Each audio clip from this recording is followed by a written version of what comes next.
Good morning.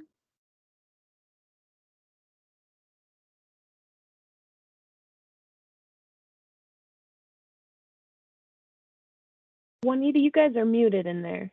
Oh, whoops, sorry. Thanks, Violet. Sorry, Andy, go ahead. All right, I have myself, Annie Cathy, Adrian Beck, Ann Hughes, Bryce Christians, Emmy Bristow, Kyla Lennertz, Violet Plummer, Agatha Podrisky, MCAT, Nicole Rush, Carrie Powers.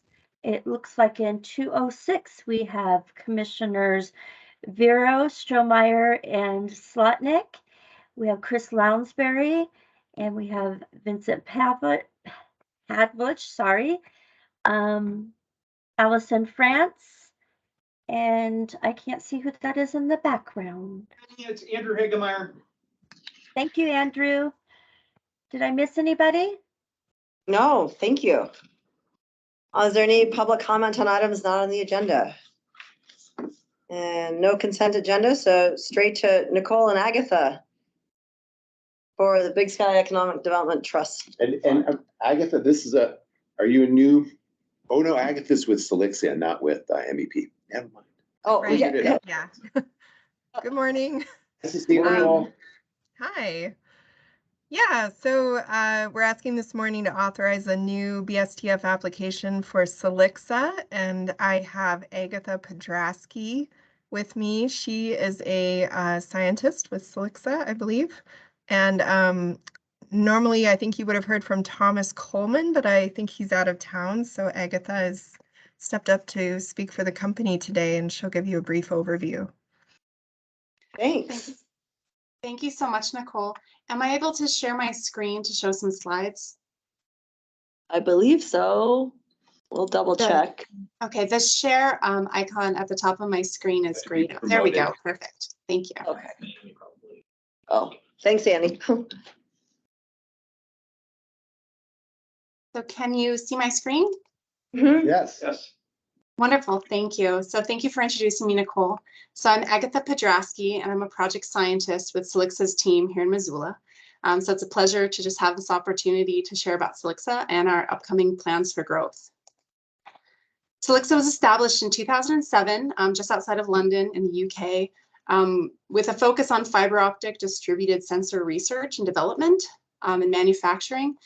And really to build the market for this cutting edge technology, Silixa had to be involved in all areas of the application of the technology. So that include getting involved in projects across the globe that uses these types of sensors. An office was opened in Houston, Texas in 2011, really just focused on oil and gas applications of the technology.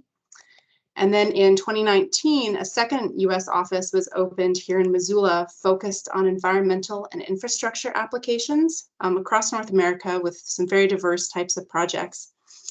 And as the team in Missoula here has grown, we've been able to focus on more research and development and all aspects of project support, including sensor and deployment engineering and data analysis. This is our space on West Broadway that we moved into in 2019 with myself and just two other team members, Thomas and a field engineer. And back then we just leased the front offices and a shop space at the back of the building, but we've now expanded to everything you see here and are really enjoying the recently completed updates to the building and the exterior remodeling. So we have the front offices, the upstairs, which includes a number of offices and conference area, and then we have 2 bays of shop space. From Missoula, our growing team provides complete services and solutions for these projects. So that includes sales of our core technology, which are the interrogators that we combine with optical fiber to sense temperature, dynamic strain or static strain for many kilometers, as well as the full services of any of these projects, from design to installation and deployment, and then data analysis. And there's a fair bit of customization we're able to do for integrated monitoring platforms. The Missoula team focuses on several core sectors, including environmental monitoring. So here in the middle pane with the raft, that's actually a project I got to work on the Clark Fork with the Missoula Valley Water Quality District, looking for groundwater inflow areas along the former Smurfit Mill site. On the left, we have one of our deployments in Antarctica, which is really exciting. So we also focus a fair bit on carbon capture and storage and enhanced geothermal systems. So the photo here on the right is of cable installation at the Department of Energy's premier research site for enhanced geothermal systems in Utah, where we're involved. We also focus on embankment dam monitoring. So there in the bottom center photo, we have a field engineer who is supervising installation of a cable along a large embankment dam being built in Canada currently. And we are also making strides in intelligent infrastructure. So these are dark fiber arrays or telecom fiber that was installed and can be repurposed or expanded upon in purpose by adding our sensor technology to create these vast sensing arrays. So here I would like to highlight the economic impact we bring to Missoula. From fall of this year to fall of 2024, we plan to hire an additional 11 people, including 5 field engineers, 2 project managers, an office manager, an IT technician, a client support role, and a business development manager, with 2023 annual payroll of 1.3 million, growing to over 2 million by 2024. And currently, 80% of our employees are University of Montana graduates, including myself. I grew up not far from here in Arley, Montana, and graduated from UM in class of 06. I went to graduate school in Alaska, but it's pretty exciting to be able to be back in Missoula and working for Silixa. Here's a summary of the expected duties of these roles. The support of this grant enables Silixa to grow faster by offsetting the onboarding costs associated with all of these new hires. And it really justifies the placement of these positions, which could physically sit anywhere in Missoula. We offer starting salaries in the $55,000 to $65,000 per year range, with field engineers being an entry-level position on the lower end and project managers on the upper end of that range. And there's a field bonus for field engineers, which can significantly increase their pay, as well as full insurance coverage, company match 401k, and a bonus scheme for all our employees. Thank you so much for listening. And are there any questions? First, thanks a ton. Yeah, thank you. Cool stuff. You've come a long way from Arley. Well done. Thank you. Thank you. So I think I asked the same question of a Silixa person when we met them once before, but why Missoula? You could be anywhere on the earth. It could be anywhere on the earth. So when Silixa was founded, they had a lot of employees who didn't work from a home office. Since we work in all of these different application areas, and the only office in Houston was really focused on oil and gas, but there were all of these environmental and infrastructure projects. So the people working on those projects could sit anywhere. And the person they hired to do that was Thomas Coleman, who grew up in Browning, Montana, and was living in Kalispell at the time. And as the business just continued to grow, he wanted to stay in Montana, and he just grew the business right along with him here in Montana. Fantastic. That's a great story. Yeah, it's a great story. Well, Well, Nicole, let's make this happen. Yeah. Yeah, that was a super thorough overview. I can't really add anything. Thank you, Agatha. Yeah, thank you so much. So this is just the authorization for applying, correct, Nicole? Right. Let's the apply. application Yeah, is let's due- apply. Yep, next Yeah. week. Okay, I'll second that. That was a motion. Okay, There you go. Josh It motion, was, indeed. second. Any further discussion? All in favor? Aye. Aye. Thank you so much, Agatha. So- that was a treat. Nicole, you. can I ask you a quick, not about this specific thing, Agatha, thank you so much. We're totally rooting for you. Yes, What thank do you you. think of the future of the Big Sky Trust Fund? Yeah, I know that so far, we were actually just awarded, I think, the most we've ever been in BSTF funds in this last quarter, with over $1 million in grants awarded, primarily to support Cognizant. So, you know, they don't seem to be slowing down the investment they're making in the program. I haven't heard yet from the Department of Commerce what they're proposing as far as changes in the next legislative session, but I expect that to be coming down the pike very soon. But so far, they haven't really, you know, clarified what they're proposing as changes for coming up. So, Okay, thanks. thank you. Thank you. Thank you. Okay, we have an MOU with Weed District and Parks. And that's gonna be very controversial. I know. Yeah, I also have a slideshow to like go through, and I didn't want to take up too much time. No, it's not. I didn't expect that. This MOU is with a fellow county department. yeah, this is an update to an MOU that we have had since 2016 with Parks, Lands, and Trails, that essentially provides financial assistance to work that they're doing, and also some field expertise. So we have typically met with them in the field, make recommendations on their priorities for the season. And this is just kind of realigning what their goals are for these parcels and what our goals are for the management of lands within Missoula County. We did up it from $7,500 a year to $10,000 a year, and we're excited to get going. Hey, I move that we authorize the chair to sign the MOU. I'll second that. Any further discussion? All in favor? Aye. Aye. Thanks, Bryce. Thank you. Thank you. Yes, thank you. Have a good one. Yeah. Andrew, you're the next. Next two items, Two. I'm gonna give an overview of both of them at this. Sorry, so what we've got is two contracts with local engineering firms to help with permit review in the planning office.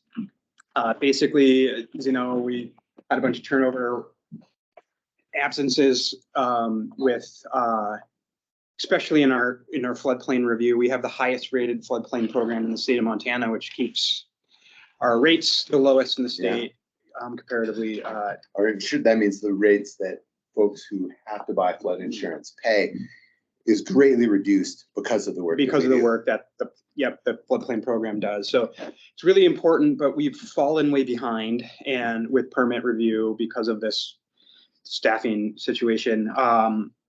We're staffed back up, but we still have a huge backlog. And also with our shoreline permits as well.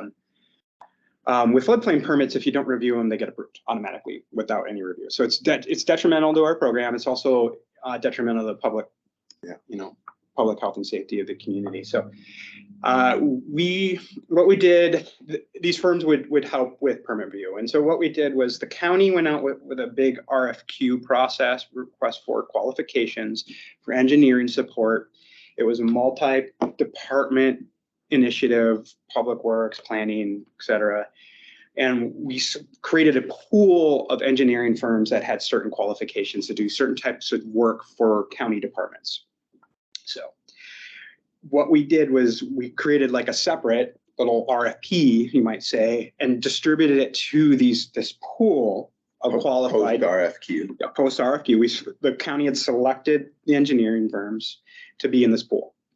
Then we went to that pool and we said, is anyone interested in doing this? If you are interested in doing this permit review, let us know. Send us your qualifications, send us your game plan. And we had two firms get back to us that said they were interested. One was IMEG, one was WGM. And they both had the qualifications to do this type of work. And that's perfect. We'd rather have two firms rather than one because we can't have a firm working on a project that they have a financial stake in. So it allows us that. So we move forward with drafting contracts for these two firms. It's an on-call contract, so we only pay them when we use them. We don't have to use them. We can use them as much as we want. How it will work is an application will get submitted to the county, as it always does. Through the system, it does. County staff will ensure that application has all the information that's necessary, make sure fees are submitted, do the intake process for the application for a floodplain permit or something like that. Then senior staff, most likely Tim Morley, would decide to assign it to one of the two firms if he didn't want to use staff. The firm would then review that application according to the regulations. So there's not a ton of subjectivity in this room. It's a pretty objective review because it's regulations. You either meet it or you don't. If you don't meet it, these are the conditions, et cetera, that you have to follow. Then hand it back to staff, and staff would then review that work, concur with it, make edits, do anything, make any changes that they see necessary. Staff would then make the final determination or recommendation. Staff would, if it had a public hearing, public process where maybe it came to commissioners for approval, staff would come and do those presentations. And so and either staff would make that final decision or the commissioners would make the final decision, just depending on the process. So the engineering firms are really just doing grunt work, basically.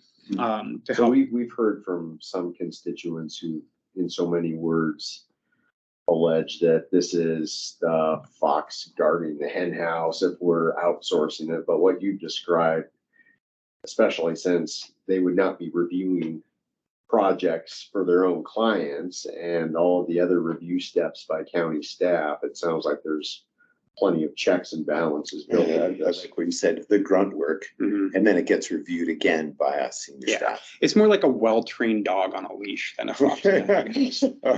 Okay, we can use a canine route. Yeah. Yeah. But yeah, they wouldn't be making any decisions, essentially. The staff or the commissioners would be making all the decisions. And what They're they're doing gathering is they're information. reviewing applications to make sure they're following rules. So there's not a ton of subjectivity in the types of applications we give them. And Great. And if we have any issues, we can work to correct those issues. And if we can't correct them, then with the way the contract is structured, we just stop giving them assignments. Yeah. And this will move things along faster. It than will they are help right now. get that backlog and Yeah. then out of the way, and then it's structured for 6 months. Once that backlog is out, hopefully our staffing is stable and we're able to, the contract will Yeah. expire and Yeah. we're all caught up. That's a good idea. So there's some slight differences in the contract language. I mean, only the attorneys would probably catch it, just because the different firms have different preferences. But sure. IMEGs, and the first one is IMEG and the second one is with WGM. Can we take these at a time? Through these, or John did. John did? Yeah. Okay. Vastly more qualified than me. All right. So can we do these 3 and 4 together? Yes. All right, I would move items 3 and 4. Second. Any further discussion? Keep the dog on a leash, well-trained dog on a Well, leash. danger, I gotta leave. All in favor? Aye. All right. Thank you. Thank you Thanks very for much. being creative in your Thank you. problem solving and helping move development You're forward. both- Thanks for supporting us in this. This is something common jurisdictions all throughout the Yeah. state do. And I imagine a lot of places do this routinely that don't have staff like we do. yeah, I used to do it. I used to be the contract planner for jurisdiction. So, Oh. yeah. Great. Thank you. See Awesome. you later. Thank you. Thank Have a you. good one. Okay, Kaylee. Kaylee. Good morning. Good morning. So this item is for a grant agreement with the DNRC for the Reclamation Development Grant Program. Missoula County, in partnership with Trout Unlimited, was awarded $351,000 in the last grant cycle. So that was probably at the 2021 legislative session.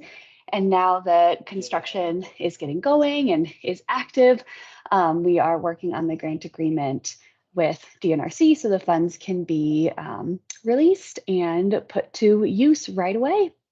And to be clear too, this project, obviously a continuation of the watershed scale of reclamation that TU and Missoula County has been working on. This particular project will focus on the end of Reach 5 and then the full Reach 6, and will reconnect 2 tributaries to the main stem of 9 Mile Creek as well. Good work. Phase 6, yeah. It's fantastic work. No Yes. questions. I Yeah. would move that we authorize the chair to sign the grant agreement. I'll second that. Any further discussion? All in favor? Aye. Aye. Looking forward to our field trip up there too. Yeah, definitely. Yes, awesome. Well, thank you so much. Whenever that will happen. Thanks. Yeah. Okay, Adrian. Okay, so you have two items. The next two items are very similar. So the first is to request the chair to sign the obligating documents for FY21 Emergency Management Performance Grant. We applied for reverted funds. These reverted funds occur at the end of the fiscal year when jurisdictions and communities don't spend their allocated grant amount, and they're looking to spend down the excess. And so we applied to reverted funds for costs that we've already incurred in FY21 that are eligible under the Emergency Management Performance Grant. And so we're asking you to sign that award to take it from what was originally $130,000 in federal contributions to $146,000 in federal contributions. I don't know. What do you think? Yeah. Yeah. It's an edgy one. Controversial. Controversial. I'd move the board approve the chair to sign the obligating documents. Second. Any further discussion? All in favor? Aye. Aye. And more obligating Yeah. documents. Yes, it's a second verse, same as the first. So we have been awarded our FY22 Emergency Management Performance Grant for in the amount of $130,000 in federal contributions. This is a 50-50 cost share grant, and we primarily use it to offset staff within disaster and emergency services, as well as some software that is beneficial to emergency management. Okay, I move that we authorize the chair to sign these obligating documents. I'll second that. any further discussion? All in favor? Aye. Aye. Thanks so much, Adrian. Thank you. Thank you. Can you make the smoke go away, please? It looked good this morning. I know. It was bad yesterday. It was. It does. Maybe more of the I wanted same to point today. out It looks much better right now. So you've done good work. Yeah. I've been blowing really hard. Okay, Chris. Chris? Yeah, so the last one here that you have is a request for the chair to authorize contingent on risk and benefits and legal approval of the professional services agreement with Knife River so that they can begin construction on both the access road and temporary safe outdoor space site located near Broadway and Mullen Road today. And as you know, commissioners, we went out to bid on that project. We had one successful bid by the same company to construct both the temporary safe outdoor space and the secure parking facility at the detention facility. That contract will come to you probably next week for the detention center because they'll be constructed concurrently. So since they'll both be in the same land. And same entities doing all of it. And the same entity is doing the entire construction project. Is there any piece of this that our folks are going to do, or is it entirely going to be? So Knife River is open to that. It will largely depend on whether at the time staff has availability to do that. So we'll Okay. just have to see. And the contingency here, just so you know, like it's already gone through legal review. This is one of my contracts, Yeah. but when Erica was reviewing it, there's just not an issue really, but something that she wants to follow up on insurance coverages and how they overlap to make sure that we're covered. So that's the only thing. And my understanding is that Ethan and Jason wanted to get it out as soon as possible to get things going. Yeah, fantastic. All right, I would request the board approve contingent on the legal and risk review, the PSA with Knife River. Second. Any further discussion? All in favor? Aye. Aye. Okay. Thanks. Correspondence. Wildfire update. Adrian. She made smoke Yeah. go away. It's smoke Camera away. back on. Hold It the fire. does look much nicer out. I wasn't lying. I know you're right. I really, it's a lot better. So continuing to monitor the Solomon fire, which is burning in the Welcome Creek Wilderness, doing what they want it to do right now. Nothing too concerning. Yesterday was a red flag warning day with critical low humidities, and of course we all saw the wind as that front came through. So they did utilize some helicopters to just kind of keep it in check ahead of that front, and everything seems to be going well. The Lolo National Forest continues to have a presence and reader boards up in the Rock Creek drainage just to keep the public informed, but nothing too concerning with that one right now. The Boulder Creek fire, which is burning in the Rattlesnake Wilderness, kind of up closer to the near Boulder Lake, but closer to the Gold Creek side. That is, that got very active yesterday. They're doing an IR flight hopefully this afternoon, so we'll get a better idea as to perimeter, but right now they're estimating that to be about 250 acres, I believe was the last report I heard. They're closely working with DNRC. As that fire has the potential to come out of the wilderness, it will come onto some DNRC land that is actually protected by the Forest Service. So they're coming up with some strategies there. Again, nothing too concerning, nothing really in its way. There is a Forest Service cabin, the Gold Creek cabin, that is currently wrapped and prepped in the event that the fire does reach that location. But as far as private property, public impacts, a couple trail closures, but nothing too concerning right now. Last night, we did get a new fire just north of the interstate between Clinton and Tura. It's called the Greeno Fire. They thought they had a pretty good handle on it last night, but then the winds throughout the night pushed that fire to about 2 acres. So that's in extended attack today. They're throwing quite a bit of resources at that one just because of its proximity to private property and homes in that drainage. So we'll keep you posted as we know more, but feeling pretty good about it right now. Adrian, what's an IR flight? Infrared. So they go up with a plane and can detect heat, which gives them a pretty good perimeter, and also sometimes is able to catch some spots that they may not be able to see otherwise. Great. Sorry, what drainage is the Clinton fire you said? It's called the Greeno Fire. I had it pinned up on my map here. It's on Forest Service property, Forest Service ground, excuse me, and not showing any immediate threats to private property. I would have to pull the drainage and get back to you on that, but it's between Clinton and Tura. Okay. Not to be confused with Greeno. Not to be confused with Greeno, right? But Right, exactly. if it just goes over the hill. But okay, thanks. Wow. There was no smoke in Wacasset, Maine. Yeah, you were supposed to bring that rain back with Yeah. you. Flatland fires in Maine usually get put out within 2 days because it rains. Any public, sorry, thank you so much, Adrian. Thank you, Adrian. Is there any public comment on the budget, which we're Have open until the Do- hearing today at 2 o'clock. don't 2 hear o'clock, 2 any? o'clock. Okay. Events, invitations? Nothing. Have a great rest of your day, everyone. Bye. Thank you.